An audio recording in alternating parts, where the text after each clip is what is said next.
Vignesh. So இந்த வீடியோவில் நம்ம எதை பற்றி பார்க்க போகிறோம் அப்படின்னா ஆப்டிடியூட் தான் பார்க்க போகிறோம். ஸோ வாங்க பார்க்கலாம். அதுக்கு முன்னாடி இந்த வீடியோ பார்த்தீங்க அப்படின்னா 2021 first video. So again happy new year to all. Then N video நீங்கள் இப்போ ஃபர்ஸ்ட் டைம் பார்க்குறீங்க அப்படின்னா மறக்காமல் சப்ஸ்கிரைப் பட்டனை கிளிக் பண்ணிக்கோங்க. உடனே பெல் ஐக்கான் கிளிக் பண்ணிக்கோங்க. அப்போ தான் நான் போடுற வீடியோஸ்லாம் உங்களுக்கு ஒரு நோட்டிஃபிகேஷன் வரும். வாங்க வீடியோக்குள்ளே போகலாம்.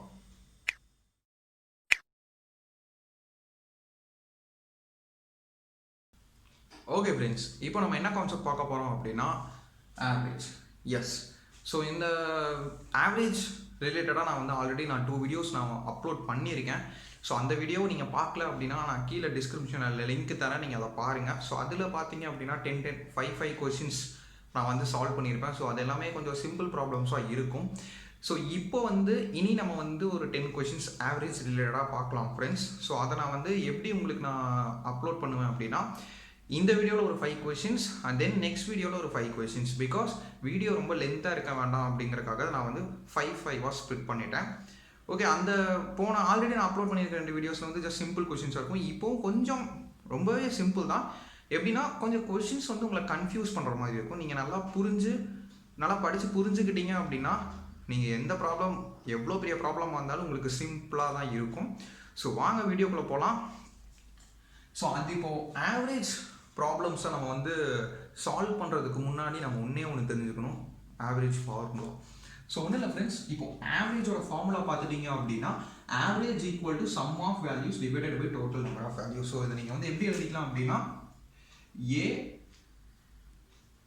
ஏ equal to S by T. So average sum of values and total number of values. So இப்போ இதே உங்களுக்கு ஆவரேஜ் கொடுத்துட்டு சம் கேட்குறாங்க அப்படின்னா sum of values equal to average into total number of values. Okay friends, அவ்வளோதான். இப்போ இது உங்களுக்கு நான் ஒரு எக்ஸாம்பிள் சொல்கிறேன், உங்களுக்கு இன்னும் ஈஸியாக புரியும். ஸோ ஃபர்ஸ்ட் எக்ஸாம்பிள் பார்த்துட்டீங்க அப்படின்னா உங்களுக்கு ஏ அப்படின்னு ஒருத்தர் இருக்காரு. ஸோ அவரோட வெயிட் பார்த்தீங்க அப்படின்னா 80. தென் பி ஒருத்தர் இருக்காரு. ஸோ அவரோட வெயிட் பார்த்தீங்க அப்படின்னா 90. தென் சி ஒருத்தர் இருக்காரு. ஸோ அவரோட வெயிட் பார்த்தீங்க அப்படின்னா 76. ஸோ இப்போ நீங்கள் 3 பேர்த்தோட வெயிட் கொடுத்து ஆவரேஜ் வெயிட் என்ன, 3 பேருக்கும் ஆவரேஜ் வெயிட் என்னன்னு தான் கேட்குறாங்க. ஸோ ஓகே ஃப்ரெண்ட்ஸ், ஸோ இப்போ நமக்கு ஆவரேஜ் தேவைப்படுது sum of abbreviation by total number of abbreviation. So இந்த ஃபார்முலா தான் நம்ம யூஸ் பண்ண போகிறோம். இப்போ நமக்கு ஆவரேஜ் வேணும். ஸோ ஆவரேஜ் வேணும் அப்படின்னா சம் ஆஃப் வேல்யூஸ். ஸோ இங்கே கொடுத்துருக்க நம்பர்ஸை நம்ம ஆட் பண்ணிக்கணும். ஸோ 6, 8 + 7 15 + 9 பார்த்தீங்க அப்படின்னா 256. ஸோ 246. ஸோ இங்கே 80 + 90 + 76. ஸோ இதை தான் நான் உங்களுக்கு 246ன்னு டைரெக்டாக எழுதிடுறேன். ஸோ இங்கே டோட்டல் நம்பர் ஆஃப் வேல்யூஸ் மொத்தம் எத்தனை பேர் இருக்காங்க அப்படின்னு பார்த்துட்டிங்க அப்படின்னா 1 2 3. So divided by 3. Then 3 times நீங்கள் கேன்சல் பண்ணலாம். 8 3s are 24. So 8 times. Then 2 3s are 6. So 82. So இப்போ இந்த 3 பேர்த்தோட ஆவரேஜ் வெயிட் பார்த்தீங்க அப்படின்னா 82. அவ்வளோதான் ஃப்ரெண்ட்ஸ். ஸோ இது உங்களுக்கு இந்த மாதிரி தான் இதை பேஸ் பண்ணி தான் உங்களுக்கு ஆவரேஜில் கொஸ்டின்ஸ் வருமா அப்படின்னு கேட்டால் இல்லை, நிறைய டிஃப்ரெண்ட்டான கேசஸ் இருக்குது. ஸோ அதை நம்ம எக்ஸாம்பிள் ப்ராப்ளம்ஸ் பார்க்கும்போது ஒவ்வொன்றா உங்களுக்கே தெரியும். தென் இன்னொன்று sometimes we have to find the missing numbers or observation. So அதுக்கு ஒரு எக்ஸாம்பிள்ஸ் நம்ம இப்போ பார்த்துடலாம். ஸோ ஒன்றும் இல்லை ஃப்ரெண்ட்ஸ், இப்போ பார்த்தீங்க அப்படின்னா 3 4 5, x is 5. ஸோ ஒன்றும் இல்லை ஃப்ரெண்ட்ஸ், இங்கே 3 4 5 6 3 4 5 அப்படின்னு சொல்லிட்டு ஒரு நம்பர் இருக்குது. ஸோ இந்த எக்ஸ் அப்படிங்கிறது நமக்கு தெரியாது. ஸோ இந்த 4 நம்பரோட ஆவரேஜ் 5 நமக்கு கொடுத்துட்டோம். இப்போ நமக்கு என்ன பண்ணணும் அப்படின்னா ஃபைண்ட் எக்ஸ். ஸோ அந்த மிஸ்ஸிங் நம்பர் என்னவா இருக்கும் அப்படின்னு நம்ம கண்டுபிடிக்கணும். ஸோ நான் சொல்லியிருந்தேன் இந்த சம்மில் பார்த்தீங்க அப்படின்னா ஆவரேஜ் கேட்டிருந்தாங்க. ஸோ அதனால் இந்த ஃபார்முலா யூஸ் பண்ணியிருந்தோம். ஸோ நம்ம டேரெக்டாக எழுதுவோம் friends. So average equal to S by T so உங்களுக்கு ஆவரேஜ் என்னன்னு கொடுத்துட்டாங்க, தட் இஸ் 5.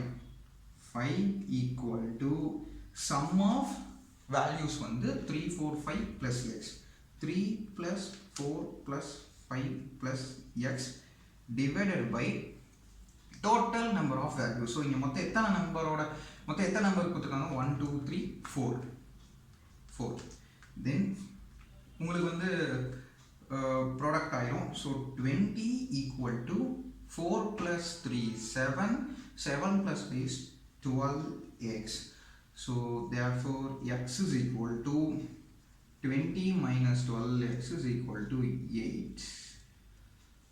So இப்போ இங்கே என்ன இருக்கும் அப்படின்னா 3, 4, 8 is 5. ஸோ இப்போ 3 plus 4 plus 5 plus 8 ஓட ஆவரேஜ் தான் உங்களுக்கு வந்து 5 கொடுத்துருக்காங்க. ஸோ ஓகே ஃப்ரெண்ட்ஸ், ஸோ இப்போ நம்ம வந்து next ஒரு 5 example problems பார்ப்போம். Okay friends, let's see the first example. If a plus b equal to 4, b plus c equal to 5, c plus a equal to 7, what is the arithmetic mean of a, b, c? So just நம்மளை வந்து confuse பண்ணுறதுலாம் கூட இந்த மாதிரிலாம் கேட்பாங்க. Just உங்களுக்கு ஆன்சரை பார்த்தாலே உங்களுக்கு கொஞ்சம் ஐடியா கிடைக்கணும். தென் சொல்யூஷன். ஸோ இங்கே கொடுத்துருக்க கிவன் என்னன்னு நம்ம வந்து எழுதிடுவோம் friends. a plus b equal to 4, b plus c equal to 5, c plus a equal to 7. என்ன ஒன்றும் புரியல அப்படின்னு நீங்கள் வந்து யோசிக்காதீங்க. சும்மா ஜஸ்ட் நம்ம எல்லாத்தையும் ஆட் பண்ணி பார்ப்போமே. a plus b plus b plus c plus c plus a equal to 5 plus 4 plus 7. Okay, so இப்போ இதுலேயே நமக்கு ஒரு ஐடியா கிடச்சிருச்சு. ஸோ இங்கே என்னென்னு பார்த்தீங்க அப்படின்னா a 2 தடவை இருக்குது, b 2 தடவை இருக்குது, c 2 தடவை இருக்குது. ஸோ அப்போ 2a 2b 2c இது எல்லாத்தையும் ஆட் பண்ணிங்கன்னா இப்படி எழுதிக்கலாமா? ஸோ அப்போ 12 plus 4 is 16, right? Then so இதில் நீங்கள் 2 வந்து காமனாக எடுக்கலாம். காமனாக எடுத்துட்டீங்க அப்படின்னா 2 into a plus b equal to 16. So a plus b plus c equal to 16 divided by 2 is equal to 8. So இங்கே என்ன கேட்டிருக்காங்க அப்படின்னா arithmetic mean. What is the arithmetic mean of a plus b plus c? So nothing but a plus b by 3, because இங்கே வந்து total number of values பார்த்தீங்கன்னா 1 2 3. So that is 8 by 3. Okay friends, let's see the second example problem. So second one is find average of 3 power 10, 3 power 15, 3 power 20. So ஒன்றும் இல்லை friends, so first நம்ம வந்து formula எழுதிக்கலாம். Average equal to sum of values by total number of values. Okay, இப்போ நமக்கு வந்து average தான் கேட்டிருக்காங்க. தென் இங்கே நம்ம வந்து sum of values பார்த்தீங்க அப்படின்னா 3 power 10 plus 3 power 15 plus 3 power 20. So then total number of values பார்த்தீங்க அப்படின்னா 1 2 3. So 3. Then இங்கே பார்த்தீங்க அப்படின்னா 3 power 10, 3 power 15, 3 power 20லேருந்து நம்ம ஒரு 3 வந்து காமனாக எடுக்கலாம், வெளியே எடுக்கலாம். ஸோ அப்போ நீங்கள் 3 into 3 power 9, ஏன்னா நீங்கள் ஒரு 3 இங்கே வெளியே எடுத்தங்காட்டி 10 பவர்லேருந்து 9 பவராக ரெடியூஸ் ஆயிடுது. So here 3 power 14, 3 into 3 power 19 divided by 3. So இங்கே நீங்கள் வந்து 3 காமனாக எடுக்கலாம். 9 plus 3 14 power 19. ஸோ உங்களுக்கு இந்த ஆன்சர் கேன்சல் ஆகிடுது. ஸோ இதோட ஆன்சர் பார்த்தீங்க அப்படின்னா 3 power 9 plus 3 power 14 plus 3 power 19. Okay friends, let's see the next example problem. Friends, this is third example problem. So find average of all prime numbers between 30 to 50. So இந்த 30 to 50 குள்ள எவ்வளோ prime numbers இருக்குது நம்ம பார்ப்போம். So எவ்வளோ prime numbers இருக்கோ so அதுக்கு இவங்க வந்து ஆவரேஜ் கண்டுபிடிங்க அப்படின்னு சொல்லியிருக்காங்க. ஸோ 30 to 50 குள்ள prime numbers எவ்வளோன்னு பாருங்கள், என்னென்னு பாருங்கள். ஃபர்ஸ்ட் 31, 37, 41, 43, 47. ஸோ இப்போ வந்து நமக்கு ஆவரேஜ் வேணும். இப்போ நமக்கு சம் ஆஃப் வேல்யூஸ் கிடைச்சிருச்சு. Then total number of values பார்த்தீங்க அப்படின்னா 1 2 3 4 5. ஸோ 5. ஸோ நான் அப்படி இந்த இடத்துல வந்து ப்ளஸ் போட்டாங்க. அவ்வளோதான் ஃப்ரெண்ட்ஸ். ஜஸ்ட் நீங்கள் இதை ஆட் பண்ணி 5ஆல் டிவைட் பண்ணிங்கன்னா உங்களுக்கு ஆன்சர். ஸோ இப்போ இதை ஆட் பண்ணலாம். 3 + 7 + 3 10 11 18 19 1 2 3 4 3s are 12 12 + 6 is 18 19. So divide by 5. So then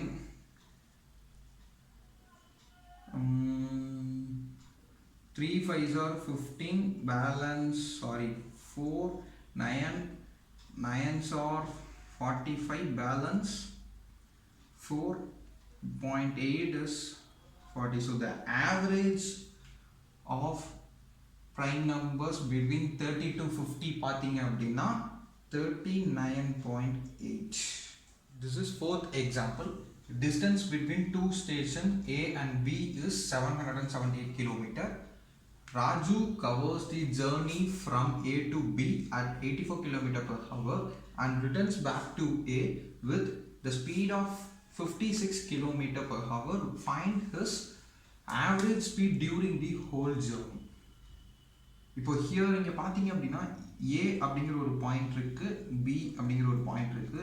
so இந்த ஏ டு பி உள்ள டிஸ்டன்ஸ் பார்த்தீங்க அப்படின்னா 778 km. ஸோ இப்போ ராஜு அப்படிங்கிறவர் ஏலேருந்து பிக்கு போயிட்டாரு, மறுபடியும் பியில் இருந்து ஏக்கு வராரு. ஸோ டிஸ்டன்ஸ் பார்த்தீங்க அப்படின்னா ஒரே டிஸ்டன்ஸை 2 தடவை கவர் பண்ணுறாரு. ஓகேங்களா? ஸோ இப்போ அந்த ஹோல் ஜேர்னி, ஸோ அந்த 2 தடவை கவர் பண்ணுறத வந்து டிஃப்ரெண்ட் ஸ்பீடில் தான் கவர் பண்ணியிருக்காரு. ஸோ ஏ டு பி போகும்போது 84, பியிலேருந்து ஏ வரும்போது 56 km/h. ஸோ இதோட ஆவரேஜ் ஸ்பீடு தான் கேட்டிருக்காங்க. So average speed 2 × uv divided by u plus v. So u is nothing but speed 84 km/h a to b போனது, v is nothing but b இருந்து a க்கு வந்தது. So இங்கே 2 அப்படி எதாவது டினோட் பண்ணுது அப்படின்னா ஒரே டிஸ்டன்ஸை 2 தடவை கவர் பண்ணனால 2 times. So 2 × 84 × 56 divided by 84 plus 56 equal to, so இதெல்லாம் சால்வ் பண்ணிங்க அப்படின்னா 9408 divided by 84 plus 56 10 0 balance 140 equal to 62.4 km/h.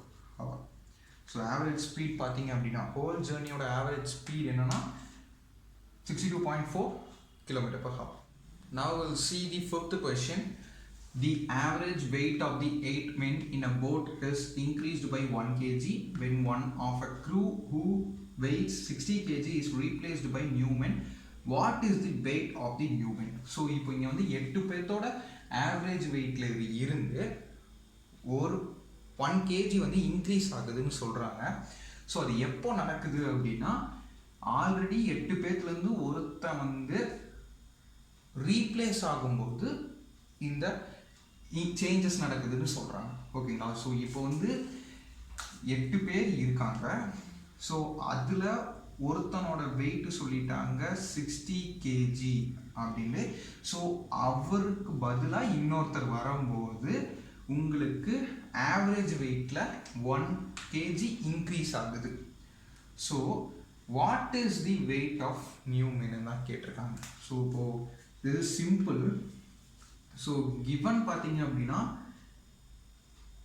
Average weight வந்து average weight of 8 men is increased by 1 kg ன்னு சொல்லியிருக்காங்க. So therefore 8 × 1, so that is or 8 kg நம்ம எழுதிக்கலாம். ஓகேங்களா? So இப்போ ஆவரேஜ் வெயிட்டில் 1 kg இன்க்ரீஸ் ஆகும் அப்படிங்கும்போது உங்களுக்கு வந்து 8 கிலோ இன்க்ரீஸ் ஆகிருக்கு.